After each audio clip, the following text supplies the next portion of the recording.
year 2087, a Freedom of Information request resulted in the declassification of nearly 100,000 documents. These documents revealed the existence of a secret division formed as a skunkworks in the Central Intelligence Agency. This organization is known as the AORD and is still active to this day. The scope of the declassified documents covers the years of 1987 to 2037 and goes a long way to explaining the events that unfolded at that time, as well as the direction the path of history has taken as a result. Despite heavy redactions and documents left out entirely, the FOI release was one of the most shocking collections of data ever revealed to the public. These are those documents.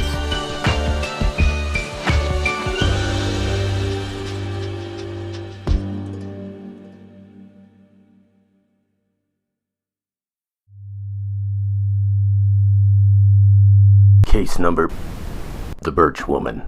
Type: Entity/Area. Risk Level 1, pursuant to Non-Earth Diplomacy Protocol 2-10. Non-Human Intelligence Level presumed 3. Discovery: after several officers and analysts stationed at the special facility began having consistencies in their dream logs, a facility shutdown and quarantine was put into effect. Once it was determined to not be a clear and present danger, a vote was held amongst the Directorate over whether or not to continue using the special facility. When it ended in a tie, the vote was handed to Control for the final decision. A few experiments were performed to determine the risk level for long-term side effects, and they were found to be negligible.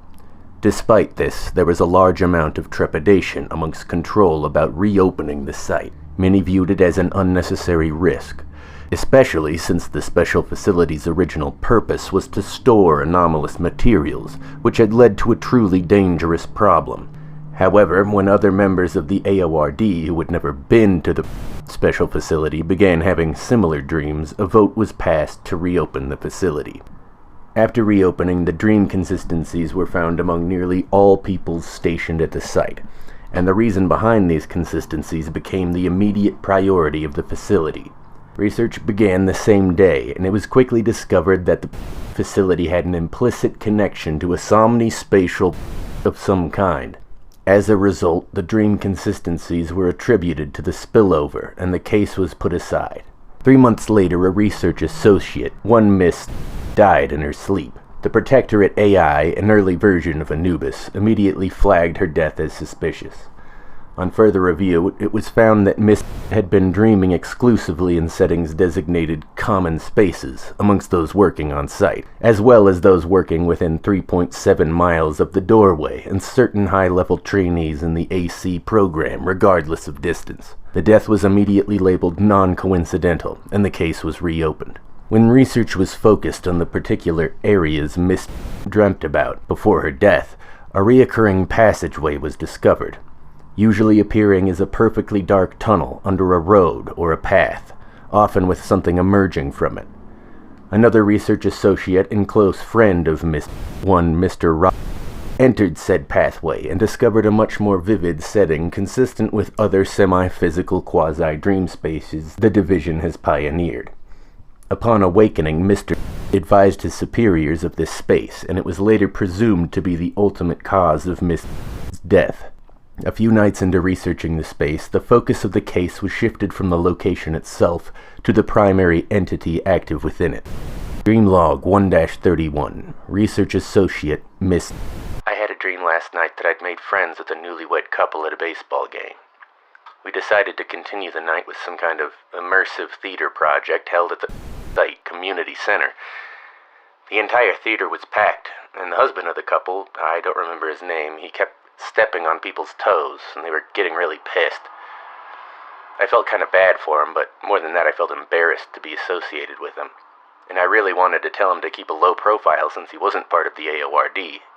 As per Article 517 of the employee contract, I cannot be disciplined for hypothetical malfeasances in dreams. They were definitely just civilians anyway. Once the play started, he was brought on stage and he was made to sing a song until someone from the audience recognized it. Then they would have to go up and sing. I don't remember the song he sang, but I didn't recognize it, and no one else did either. At some point, we all started falling asleep. Me, the guy on stage, his wife, everybody in the audience. When we woke up, it was just the three of us in the theater. When I came to, the guy was already panicking and screaming. He didn't know what was going on, and he was scared. We ran out of the building, but after he realized he wasn't in any immediate danger, he came back in and woke up his wife. It was honestly really frightening, and I noticed that the dream started to get more vivid at that point. Probably because I was questioning my surroundings and circumstances a bit more. I didn't go fully lucid until the couple left, deciding they should go to the hospital and see if they've been poisoned. After that, I went outside the theater and I found myself in a park. It was the park from the Common Spaces meeting, so I immediately realized I was dreaming. I started exploring around the place. There was an enormous flooded bathroom, some kind of snack bar selling something I didn't recognize next to a ballpark with 7 bases. There wasn't anybody else there, though, and I couldn't get anyone else to show up despite being lucid, so I started to get a little freaked out. I went back the way I came, hoping I could find the theater, and I realized the flooded bathroom had disappeared, and in its place was a dark tunnel. It was perfectly dark, but I could tell it went for a long time. I don't know how I knew, just dream logic, I guess. Anyway, the only other thing about it was that there was what looked to be an animatronic skeleton hand, sort of shuffling around the upper left corner, just kind of clutching the side of the doorway and shifting a few inches from time to time. I don't know what it is about that tunnel, but I'm like dead certain it has something to do with or whatever is causing everybody to have common spaces in their dreams. I was too scared to go in it. No, I'm really, really curious now. If I see that again, I'm checking it out. Dreamlog 1-43, Mr. I dreamt I was in the Langley office again, but I was still working on AORD stuff for some reason. I had to keep what I was doing hidden while still finishing all the normal analyst work as well, so no one would notice. It was incredibly stressful, and the whole time I was thinking, this is why I'm not doing field work. They really shouldn't have put me up to this. I didn't complain or anything, I just did my best. People kept zooming into my cubicle, though, and I had to have my hand on Alt-Tab the whole time. I know that wouldn't be enough if it was actually my assignment, but like I said, I don't do field work.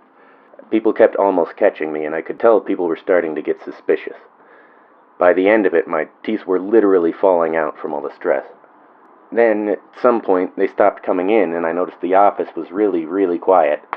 After I finished what I was doing for the AORD, I popped my head up to see what was going on, and I noticed everybody was gone.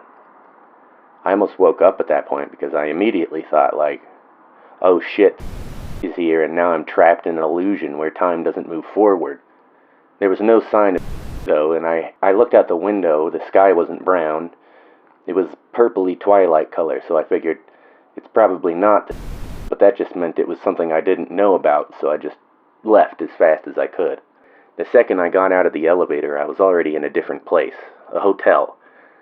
I knew a hotel might mean I was in a common space, so I started going lucid. I was basically super relieved at that point, because that meant my teeth hadn't really fallen out. And then I remembered so I was scared again, but I was also thinking, like, here's my chance to figure out what happened. And even though I'm not good at field work, I knew it might not happen again, because sometimes anomalous stuff just stops for no reason, or reasons we don't understand, I guess. So, well, it was my best friend, so I decided to poke around a bit. The hotel was really nice looking, but old, like red velvet everywhere kind of stuff, and brass fixtures and everything. Also, no one was there, and I figured that probably meant something because Dreamlog said there was no one there when she saw that tunnel. Then I start going down the hallways, and they're all, just endless and winding and repeating like you'd expect. Then I remembered that backtracked in her dream to find the tunnel, because I basically have that dream log memorized. Anyway, I turned back, and sure enough, one of the doors had turned into a big dark tunnel. There was even a skeleton hand in it too, but, mine didn't look animatronic at all. It looked super real, like some kind of voodoo monster. But I was already there, and I was getting pretty emotional at this point. Since it was a dream, there isn't anything to filter it out, so I was like, fuck it. I'm getting my friend back, or I'm going to find out what happened, so, do or die. Then I walked like 2 steps into the tunnel, and I was already somewhere else. Like, I didn't walk the whole way down the tunnel, I just went in the tunnel, and then I was in this other place, where everything was black and white, and my vision was staticky, I guess. I don't know if it was my vision or just the place, or maybe it was the result of me being in the place, but it was really hard to see anything, and it was just empty fog all around me. I don't really remember what the ground looked like, which is weird because I was looking at it almost the entire time I was there. I remember it was flat, but I don't think it was cement. I think it was more likely to be dirt, or grass maybe. I was struck with the feeling that I shouldn't be there. That feeling was very strong. Then she approached me, the woman. Before I even knew she was there, I felt like I wasn't supposed to look at her, like looking at her would be a terrible mistake, or that I just couldn't look at her, maybe. Either way, it was terrifying. I kept my eyes down, and I could just make out the bottom of her dress. It was like a white nightgown, I think. It was hard to see. Then she said something. For the life of me, I can't remember what it was. It was something like, "What are you doing here?" or something like that. I wish I could remember exactly what it was. It was more ominous than that. Anyway, I couldn't even answer. I was petrified. I was too scared to move. I thought if I tried to move at all, I might accidentally look at her, so I just stayed completely still. Eventually, she said she was going to bring me somewhere else, or something like that. Her voice was strange. It seemed like I wasn't actually hearing it. Since the dream at this point was so vivid, that kind of stuck out to me. Most other sounds seemed like sounds, but her voice wasn't like that. Then I felt her reaching out to me, and I saw it was like a branch, or like a root of a tree. Like a birch tree, maybe. It wrapped around my stomach and lifted me off the ground. I started to panic a little bit, not because she was picking me up, or because her arms were like 20 feet long, tree branches, but because she was moving me and I thought I might accidentally see her while she was picking me up. I turned my head in the opposite direction. She was holding me high up in the air, and I still couldn't see much of the landscape. It was all gray and mottled and foggy. But from higher up, I could tell there were things in the fog, like all around us. And I knew somehow that they had been surrounding me the entire time, and that woman was saving me from them. I have no idea what they were going to do, but they all spoke in human voices. Human voices that didn't speak any words. It was just grunts and sounds. Some sounds that sounded like words, but they definitely weren't. Their shadows didn't look like people. They looked like, I don't know really, they definitely weren't people. Their shapes were too big, and the shape wasn't right. They were everywhere, and the place seemed to go on forever. I'm not sure what happened next, but I woke up pretty shortly after that.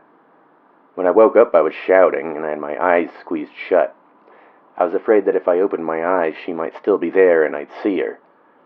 I'm still keeping my eyes down as I'm writing this, and I feel like I'll probably be staying like that for the rest of the day. Looking straight ahead right now feels really wrong. If I try to do it, I start panicking right away. I hope this fades soon. Research agenda. To test the potential of a quasi-physical dream space being incidentally accessed by AORD personnel, it is the hope of this research team to create an experiment that conclusively proves both the existence of the anomalous area as well as verify its potential dangers. To accomplish this task, the task force, made up of lead researcher Dr. as well as doctors, and will be keeping a single research subject within the special facility until such a time as they begin dreaming of common spaces. Once we have confirmed this, we will be surgically implanting ESET sensory recording and transmission equipment into the subject's brain. This, alongside the use of the DARPA silent whisper communication device, will allow us to both observe and direct the subject while they dream. The research period is currently set to 5 months. However, this is subject to change based on the importance and urgency of any and all findings. Based on the average adaptation time of AORD employees to the special facility, or those within 3.7 miles of the doorway, the research team estimates the average time to acclimate a research subject will be roughly 2 weeks. Assuming this is accurate, and meaningful results are gathered within 5 weeks, acclimating research subjects and outfitting them with implants will be done in batches of 12 at a time. The results of these experiments will be classified and/or disseminated at the behest of control with no objection from the research team, and no further follow-up with the research team will be necessary, barring additional developments or any IH-8 uncovering incident that may occur during the course of the research. Dream log, research subject 1-15, dictated by research team member. Subject dreamt of a prison facility with which he is very familiar. After meeting an acquaintance from middle school, the subject conspired with this acquaintance to escape the prison facility. The subject resists telling the details of the plan, as it is a plan he developed in his waking life, and he believes he may one day be able to use this plan to escape from a prison facility. Since this is an impossibility and the details of the escape are inconsequential to the purposes of our research, I have chosen not to push for details. After successfully escaping by using his acquaintance as a sacrifice, the subject found himself in Common Space Designation 3, Carnival. Subject reports that he felt the carnival was unusually clear and vivid for a dream. Because of this, the subject felt on edge much of the time he spent in the carnival, spending most of it hiding from noises within the various empty game booths and food stands. Eventually, he followed his instincts to leave the area, and on his departure, he noticed a dark tunnel leading under the parking lot.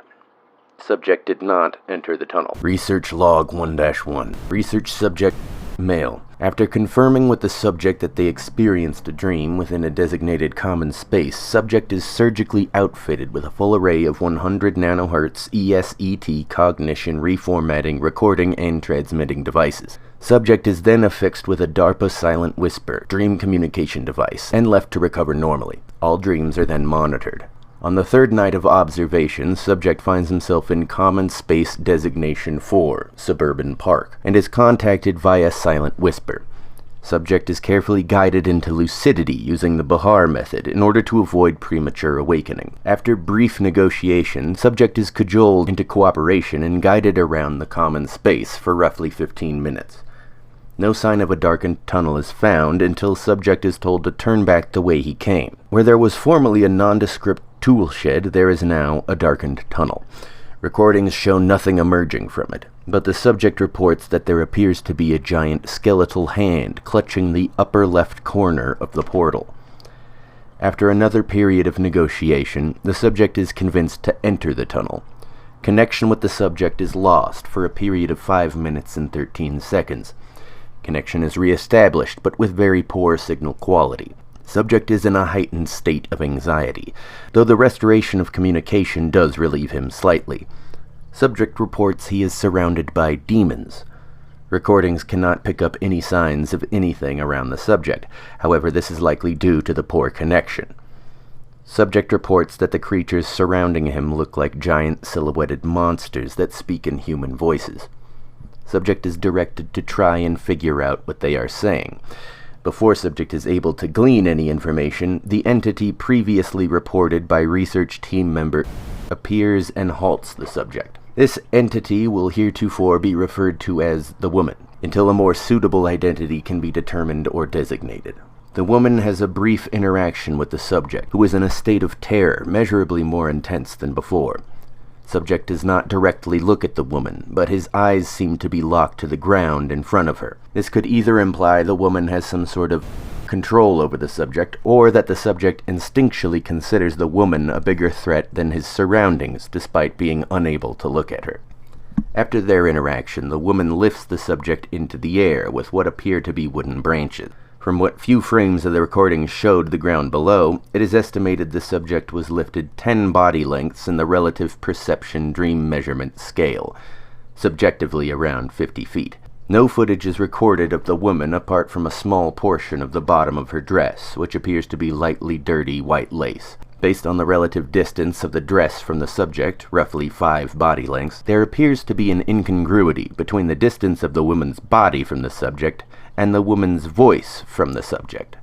It is difficult to know the significance of this disparity without a field rating of the quasi-dream space. Non-essential research staff are directed to look into outfitting the ESET device with a relative physicality sensor. Sometime after being carried by the woman, the connection to the subject's perception was severed once again, and the subject promptly wakes up. An interview was conducted with the subject, but no new information was gathered. Audio log 1-1. How did I get here? Where is everybody? What is calm, tranquility, peace? I cannot be harmed in a dream. Very good. Now continue repeating that until you feel ready to move. I cannot be harmed in a dream. I can't believe I gotta work for you assholes while I'm sleeping, too. Karma's a bitch, huh? Yeah. What am I looking for exactly? A tunnel. Spooky dark one. Doesn't look like it belongs. A dark tunnel in a dream, huh? I hope you don't expect... No fucking way I'm going in there. There's a giant skeleton arm coming out of it. Where? Right there at the top. You said you can see what I'm seeing, right? Yeah, usually. I don't care what you say, I ain't going in this tunnel. You can't kill me, I have rights. We're talking to you in your dreams right now. Fuck's sake. It's alright. You can't be harmed in your dreams, remember? Fucking fine. Shit. The fuck? Why did that happen? Check the receiver now. God damn it. Where'd the tunnel go? We're starting to get a signal again, sir. Great. Hello? Where the fuck are you guys? Hey, can you hear me? Oh, thank fuck. You gotta get me out of here. I can't wake up. Okay, we're gonna do our best to get you out of there, but our connection is fuzzy. Can you describe what's going on? Can you just shake my body? Doesn't quite work like that. What do you see around you? I can tell it's foggy or something. There's fucking things all around me. What kind of things? They're like fucking demons. I don't know. What do they look like? I can't see them. They're like big-ass shadows. Jesus. Looks like a monster, man. I don't know how else to describe it. Okay. Are the monsters doing anything? They're talking. They're talking? Yeah, they sound like people. What are they saying? I don't know. I can't tell. Well, try and listen in. If they're talking, they must be saying something. Okay. Fuck, okay. Won't try to listen to that. That must be her. You shouldn't be here. It's one of these, okay? No matter. Research log 1-5. Subject once again enters a common space during monitored sleep. The common space, designation 2, underground tomb, is a much more ominous area, and thus applying the Behar method to the subject took considerably longer. For this reason, the total amount of time available for research was reduced, and an unfortunate conflict was fostered between the research team and the subject. Unlike previous recordings, the tunnel appears to the subject very quickly. However, subject is hesitant about returning through the tunnel. Subject is coerced into entering, further damaging the subject-researcher relationship. Connection to the subject is lost for a period of 5 minutes and 13 seconds. On reconnecting the signal, it is clear the subject is within the same quasi-dream space where the woman appeared before, hereby designated QDS-WDS-1. The woman is not perceived by the research team in the area surrounding the subject. However, connection is still relatively poor, despite efforts made to enhance it since the last iteration. Subject ignores all instructions and correspondence from the research team, acting as if he cannot hear them. This is considered unlikely, and therefore subject was labeled uncompliant on review. After wandering QDS-WDS-1 for an hour of real time, subject enters a heightened state of awareness and begins to panic. Subject claims he is being hunted, and does not follow the advice of the research team for dealing with phantasmic beings, i.e. calming down, feeling confident, understanding one's place in a dream space, etc. Subject begins to sprint and is quickly knocked down by something that is not captured on audio or video output. Subject's body is rolled onto its back, and subject presumably looks up at his attacker. Though nothing was recorded on audio or video, the research team members who were watching the monitors at the time reacted as if faced with something frightening.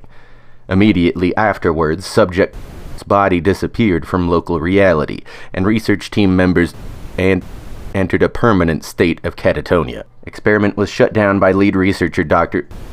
And only after quarantining the research team and the facility for potential threats was the evidence and data reviewed. IH Protectorate was never activated, despite the clear and present infohazard danger. However, no remaining infohazard exists on the resulting audio or video recordings. This is taken to mean that the observing research team members were subjected to a contextual, psyche-targeted cognitohazard that functions only on living things and only in so-called dream logic. Research team members were found to have no alpha or beta wave measurements, and their reading was recorded at a null value. It is assumed that their psyche or essence was forcibly removed from their body, and the catatonia is simply a result of their animus being missing. Transmission of the subject's perception was cut out shortly after the experiment was cancelled, likely due to the subject's death and/or non-death permanent state. The cause of this incident is still under investigation, but it was believed by the research team to be caused by A. Poor control of the subject, B. Research subject insubordination, and C. Unforeseen anomalous dangers. In future tests, live video will be deactivated upon subject's arrival to QDS-WDS-1. Audio log 1-5. Mr. Can you hear me?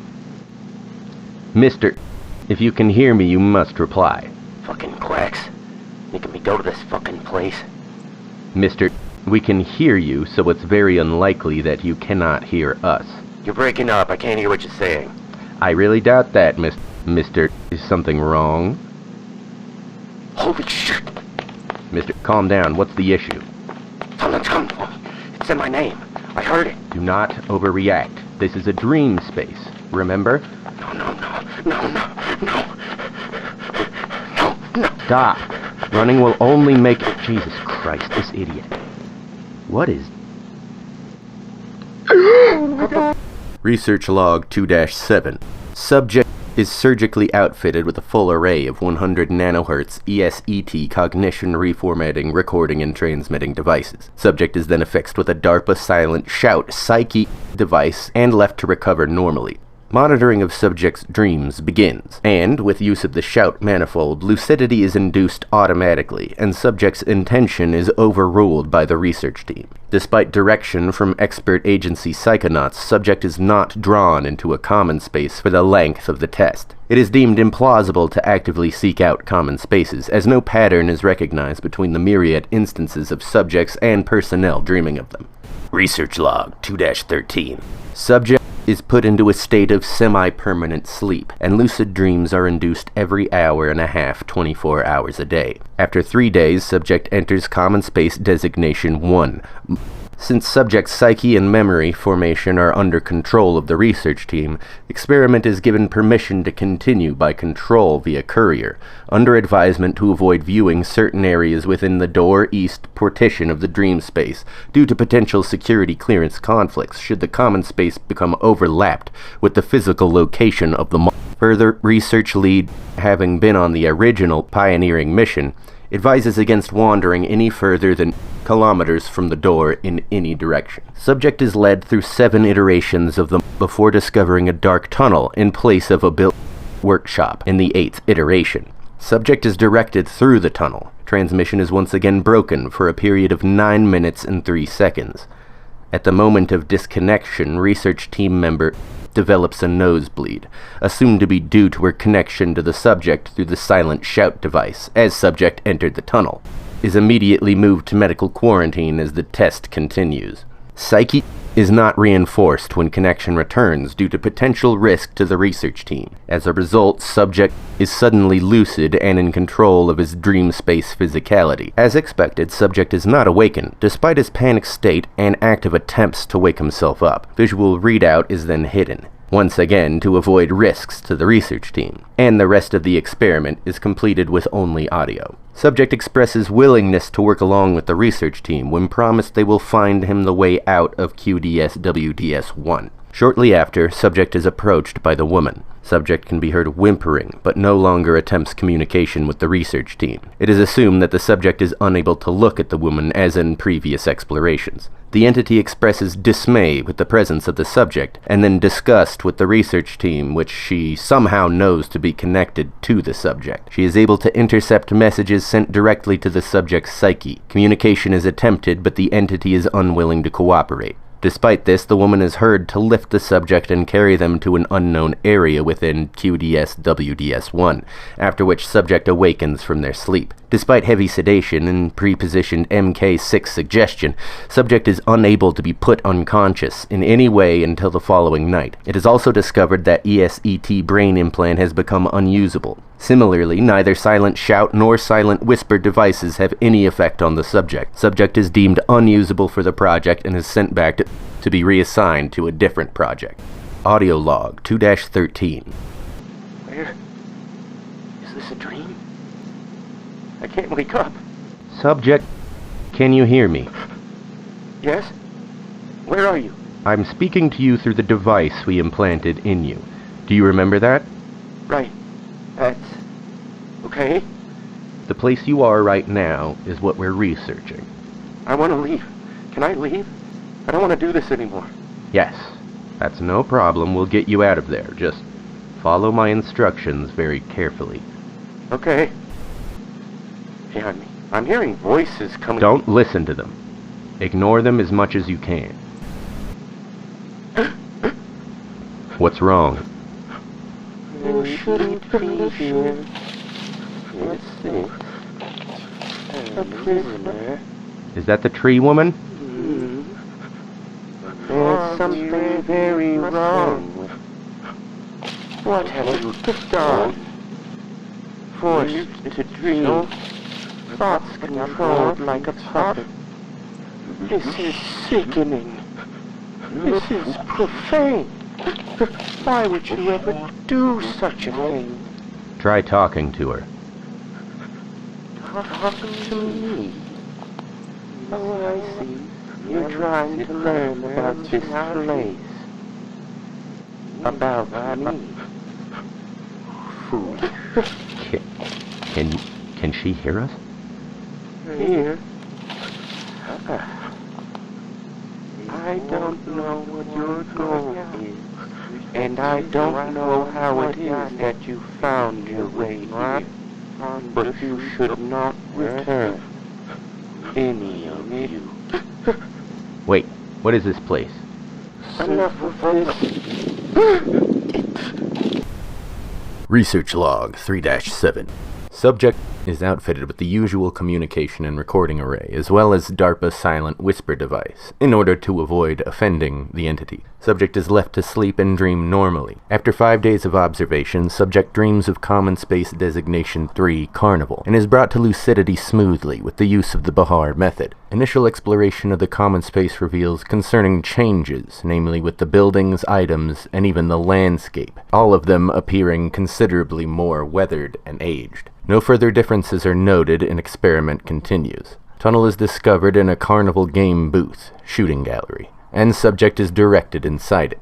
Connection is lost for 9 minutes and 3.21 seconds, and upon re-establishing connection, subject is within QDS-WDS1. The quasi-dream space also has significant changes from the last exploration. There is substantially more fog, and the ground is covered in what looks to be tree roots. The woman is not seen anywhere in the surroundings, and cannot be found after hours of continuous exploration. Subject's physical body is seen to be in poor condition due to the much longer than average REM cycle. After hours, subject comes across some sort of temple and is directed to enter. Inside, there is what appears to be a... Due to the severity of the damage, further experiments will be held in a specially designed facility. On a 10-3 vote, research team agrees to pass off the project pending review by control. Research log 4-8. Subjects are brought into the newly built facility to resume experimentation. Subject is implanted with ESET communication and recording array as well as silent shout device. Shortly before sleep is induced in the subject, a communique arrives from the Directorate to cease all experimentation involving QDS-WDS1 and the Birch Woman. Propriety of the facility is handed to Control to be repurposed. Dream recording 2000. Lead somnologist Dr. of Control. Visual recordings removed due to security concerns. Audio recordings edited due to security concerns. This place is... Haven't you sent enough people to die, Shiver? Oh, it's you. I see. Dear God. Tell me, Doctor, how many times have we met so far? I don't think I've ever met you before. Not that I can remember. So this is the first. The first? The first with you, at least. When I first meet you, if that will be quite a shock for you, I think. What do you mean? What happened? You'll see soon. Now listen closely, Doctor. You and your organization have made a series of errors. That is why you and your research subjects are able to come here. Errors? You have dug a hole beneath the garden wall, and now the insects have a way in. Do you mean the mall? That hole was already there. We didn't open it. We just went inside it. No, you opened it. I don't know how, but I do know it was from your side. We are very sorry. It won't bother me, Doctor, but it is sure to bother you. More importantly, it may benefit a mutual enemy. Who? Priestess, the Queen of Spiders, the of Chaos. I see. That is a problem. Indeed. What would you have us do? We will discuss this further at another time. You've already been here too long. Continue to dream as we will meet again. Be very careful. The way here was open. It is no longer safe to sleep in your world. From lead somnologist Dr. at Control to Facility Administrator. Subject. Reply. Reason for drastic changes. I understand you're essentially working in the dark during this transition. The facility was reappropriated to us, and now you're left with a docket of changes to be made with no explanation to give to your subordinates. This is no doubt very stressful and difficult.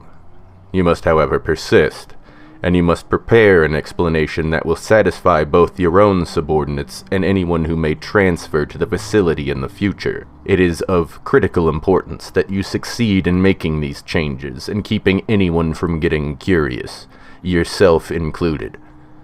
Surely you can understand that generators are for your protection, and I can at least tell you that all other changes to protocol and equipment are made for similar reasons. That is, however, the extent of what I can say. Do not ask again. Simply carry out the instructions and continue the work, ideally without losing pace. Your country depends on you.